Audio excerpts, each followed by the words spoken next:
Разбой, Кара жаным, Күрөш жаным деген аттуу мыкты тасмаларды чыгарган Чебер Продакшндын бүгүн 10-чу юбилейдик тасмасынын жабык көрсөтүүсүнө келип отурабыз. Кайсыл тасма десеңиздер, Карыз деген аталышта. Негизи чынында аталыштан эле билип турсаңыздар керек кандай болушун, бирок алдыда дагы да кызыктар болот. Ошол себептен аягына чейин биз менен болуңуздар. Ал эми сиздер менен кызматыңыздарда мен Айтурган Сапаева болмокчумун. Саламатсызбы? Саламатсызбы? Кино кут болсун, биринчи эле куттуктайбыз. Анан деген негизи эле бул кино ошол Чебер Продакшндын 10-чу юбилейдик киносу, кандай болду? Анан эмне үчүн Карыз деп аталды?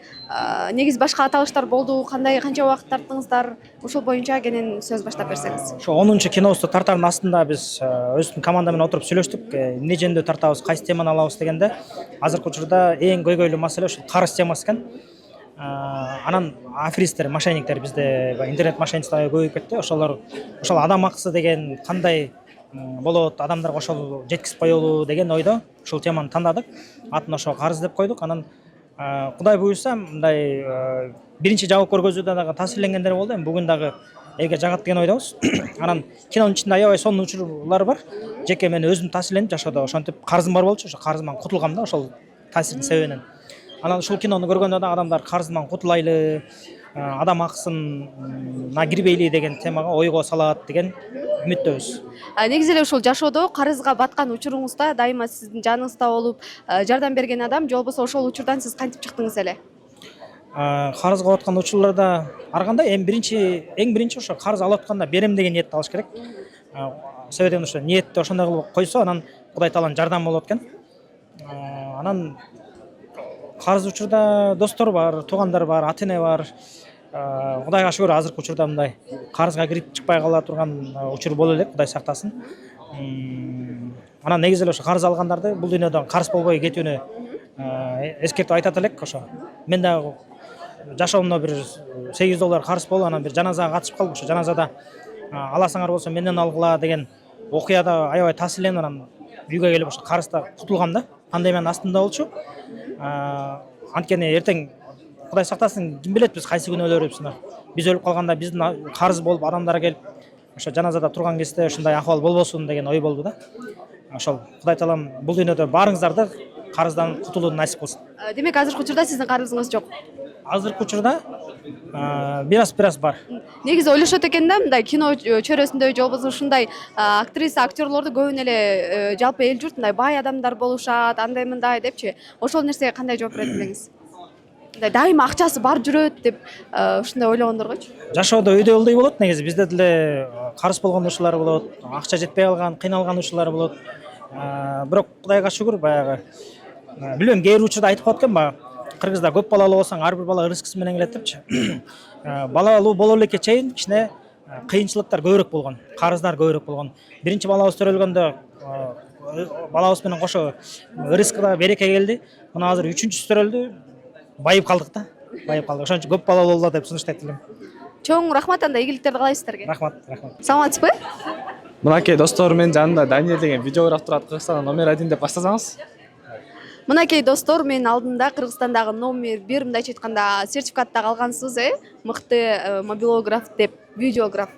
Кандайсыз, маанайыңыз жакшыбы? Маанай өтө сонун.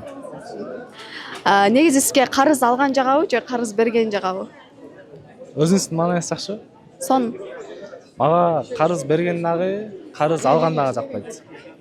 Күткөн дагы, күттүргөн дагы жакпайт дегендей.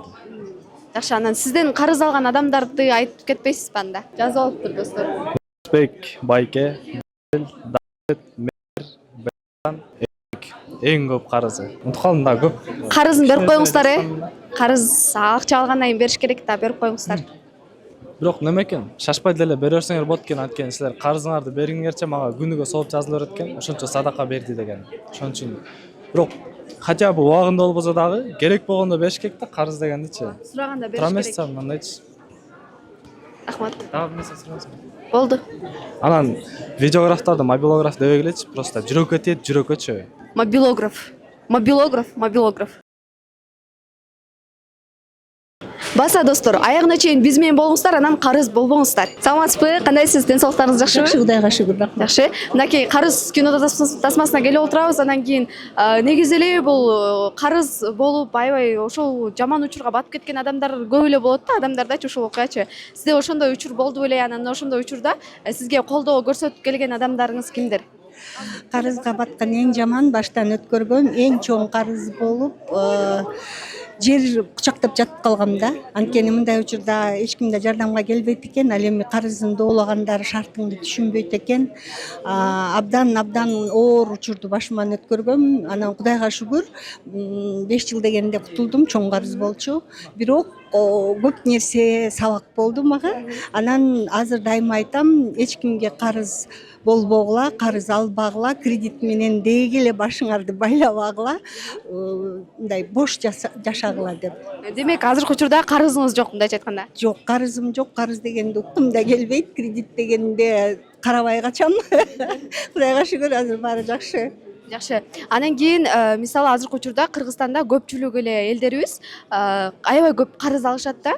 Алар ушул нерсени кантип оңдошу керек? Бул үчүн мисалы атайын акчаны туура колдонуу керекпи же кандай кылыш керек? Сиздин оюңуз боюнча. Менин оюм боюнча айласы кеткенде барат да, ошо айлан кеткенге чейин финансы жагын туура табууну, ошону туура ушатууну үйрөнүш керек да. А бир карызга батса, экинчи карыз, анан биринин шапкесин бирине жабам деп тигиге карыз, буга карыз баштан өттү да.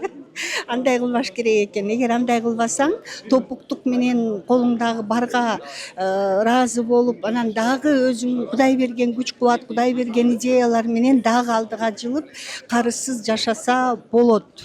Карыз албагыла. Чоң рахмат. Анан мынакей азыркы учурда акыркы учурларда көптөгөн кинолор ар кандай аталыштарда чыгып жатат. Кино жааты сиз үчүн сиздин көз карашыңыздарда кандай өнүгүп атат?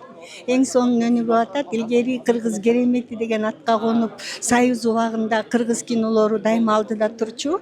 Азыр ошондой эле Кыргыз керемети деген ат күчөп, гүлдөп, өсүп, өнүп атат. Киночуларга бардыгына ийгилик каалайм. Ар кандай темада жашоодон алынган же болбосо дагы башка темаларга да кайрылышып тартып атышат. Алга. Кандайсыз, жакшысызбы? Жакшы, рахмат. Ден соолуктарыңыз? Сон, рахмат. Жакшы. Карыз кино тасмасына чакыруу келгенде сизде кандай сезимдер болду? Карыз дегенде эле. Мен ушул өзүм бир карыз алгандай сезгем. Мен ушул киного премьерасына барышым керек, карызмын депчи. Балким карыздардан кутулуп калыш мүмкүн деп, Ооба. Азыркы учурда негизи мындай ойлошот экен да, элдин көзүнө көрүнүп жүргөн адамдарды, мисалы актер, актрисаларды, шоу чөйрөсүндө жүргөндөрдү элдин баары эле булар бай, акчасы бар деп эле ойлошот экен. Ошого сиз кандай жооп берет элеңиз? Мен ошонто ойлоп койгулачы да.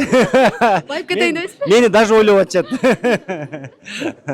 Эми бул болгон эле иш го. Эми көп эле жерде ушинтип ойнойт. Эмне дегенде ошол жакшы жашоону өздөрү көрсөтүп жүрсө, өздөрү ошо кычыраган жерди көрсөтүп атса, анан эл туура эле ошентип ойлойт да. Ал өздөрү эле көрсөтөт да, аны башка эч ким көрсөткөн жок. Анан ошол эле учурда канча элдин мырзалары, айымдары бар, жана элдик кишилери, бул журналисттер болбосун, саясатта болбосун, спортсмендер болбосун, канча жөнөкөйлөр бар элдин арасынан катарынан кенде көрсөтүп келатышат. Андайларды эл туура эле түшүнүп атат, биздин эле карапайым экен деп. Туура айтасыз. Анан негизи жашоодо ар бир адамда ошол карызга батып чыга албай калган учурлар болот да. Ошол учур сизде болгондо, ошол нерседен кантип чыктыңыз эле? Сиз мага эмне эстетсеңиз анын баарын да. Эми негизи карыз болгон жаман деп айтат. Карыздан кутулуш керек. Эмне дегенде ал башка адамдын акчасын алып алганың да. А балким сен ошол акчаны берсең, ал бир иш баштамак, же дагы бирөөнө жардам бермек. Сен мисалы бир киши 3 күнгө деп алып туруп анан 1 ай бербей койсо, а тиги киши ошол акчанын ээси 10 кишиге дагы 3 күндөн жардам бермек да. Ошон үчүн карыз бул жоопкерчилик нерсе. Аны ала турган жериң бар болсо ал, болбосо албай эле койгон жакшы, чыдапчы. А кээ бирде тамакка деп да, тамакка карыз алган болбойт. Кээ бирде тамакка деп да карыз алат да, мейли бир ишти баштап алганга, бирөөнө жардам бергенге, балким Кудай сактасын, ооруларга дарканага керек болот. Бирок кээ бирде тамакка деп да карыз алат экен, антип албагыла. Антип албагыла, өзгөчө кыздар деп койбойсузбу? Анан деген, мисалы азыр ушул карыз болуп же жардам керек болгон учурда сөзсүз түрдө бир жакын досторуңуз бар болсо керек. Кайсыл досуңузга чалып сурайт элеңиз? Келиңиз азыр практика жүзүндө чалып көрбөйлүбү? Карыз керек болуп атат деп. Жок, мындай да. Мен кайсы досум бар болбосун, баарына алып чыккам, мен баарына карызмын да еще. Чалбай эле коюн, албайтсыздар аны. Албайт дейсизби? О, мен карызмын уже. Балким проба кылып көрөбүз азыр. Кимден? Билбейм, бир Бербейт досуңузга эч чалып ким. көрөбүз дагы. Бир сумманы сурап көрөбүз. Карызга. Чалып көрүңүз да. Мен карызымды сурабаймбы? Келиңиз анда. Бересиң деп. Карызыңыз чалып сурап көрөлү. Керек болуп атат депчи. Кимге чаласыз ошондо? Я мага деле көп киши карыз эмес. Жок, карыз сурайлы же. Сизден чоң суммада канча карыз ошондо? Мана айтпай эле болобу эми байкуш. Макул. Чалып көрүңүз анда. Кимге чалсам? Биякта угулап анан. Айбек Туратбек уулу дейт, Сөгүнүбүзчү да. Канча карызга сурап кое берейин, Сурачына деп туруп эле. Албай. Канча сурам? Канча сурайын? Бир 50 миңдей сурап көрүңүз да. Жок анча. Макул 5 миң деп коелу анда. Тамашалап төлөйт. Албай жатат. Албайт. Бул жумушунда. Дагы бир адамга чалып көрүңүз, эки проба кылып көрөлү. Кимге чалам мен? Сурагым келбейт, негизи өзүңө керек болсо да. Макул. Кыйнабай эле коебуз. Керек болсо да, акча барлар болсо да сурабайсың го. Кээ-бирлерден сурай албайсың. Кээ-бирлер бар байкуш. Сенден да ачык отуруш мүмкүн да, бирок сурасаң точно берет го. Сиз негизи көбүнчө карызга аласызбы же көбүнчө карызга бересизби? Эми ар кандай болот жашоодо. Ар кандай болот. Эми карыз деген ар кандай да. Мисалы кээде бүгүн бир жерден акча түшмөк эле, кечинде бермек элем, бул жерге керек болуп атат. Эртең кечен бере турчу дегендер көп эле болот. Бул жана бул актив деп айтып коет го, денежный активдер. Эми биз баягы пока мындай накталай болуп, эми көнүп келатпайбызбы электрондук акчага. Ошондуктан да биз. Эң негизгиси карыз болбойлу, карызга батпайлы анда. Бирок бир нерсе айтып коеюн, кредит алгандан көрө жаны өрчү бир тууганыңа карыз сура да. Чоң рахмат, анда ийгилик каалайсыз. Саламатсызбы? Саламатсызбы? Манаңыз жакшыбы? Мощный. Жакшы. Карыз алып көрдүңүз беле? Сиз азыр канча жаштасыз? 18. Жок, алган эмесмин. Такыр алган эмессиз, Жакшы, анда карыз албай эле коюңуз дейбиз. Анан негизи эле ушул карыз тасмасына келерде сизде кандай сезим болду? Сезимдей болду да. Кандай сезимдер? Аны айта албайм. Айта албайсызбы? Жакшы. Анан өзүңүз негизи эле бирөөгө карызсызбы? Карыз албайт экенсиз? Карыз албайм. Жок, досторум карыз да мага. Досторуңуз сизге карыз, Канча суммада карыз? Азыр эле 500-600. Жакшы, демек берет кайра. Береби негизи сураганыңызда? Берет. Жакшы. Жаш экенсиз, анда карыз албай эле коюңуз дейбиз. Конечно, албаш керек да. Жакшы, чоң рахмат. Саламатсызбы? Саламатчылык. Карыз тасмасына чакырууну алганда эле кандай сезим болду? Карыз деп эле кинонун атын укканда элечи? Сонун анткени мен чебер продакшн байкелерибизди тааныйм көптөн бери жакшы мамиледебиз. Ар бир киносу хит, ошон үчүн ойлойм жакшы кино болот деп. Жок, негизи жана карыз деген сөздү укканда сизде кандай нерсе болду деген? Сразу берип берейин дедим, Монбанк ыргытайын депчи. Жашоодо негизи карыз болуп учурлар көп болгон болсо керек, Болгонбу жашооңузда? Такыр ошол моменттен чыга албаган учурда кантип чыккансыз? Же болбосо ошол учурда сизге кайсыл адам көп жардам берген? Менде мындай, мен өзүм бир принципим бар, акчаны карызга албайм жана бербейм да. Акчаны биринчиден карызга албайм, анткени ал адамдын көзүнө мен башкача көрүнүп каламбы? Неге бербейм? Анткени кайра ала албайсың.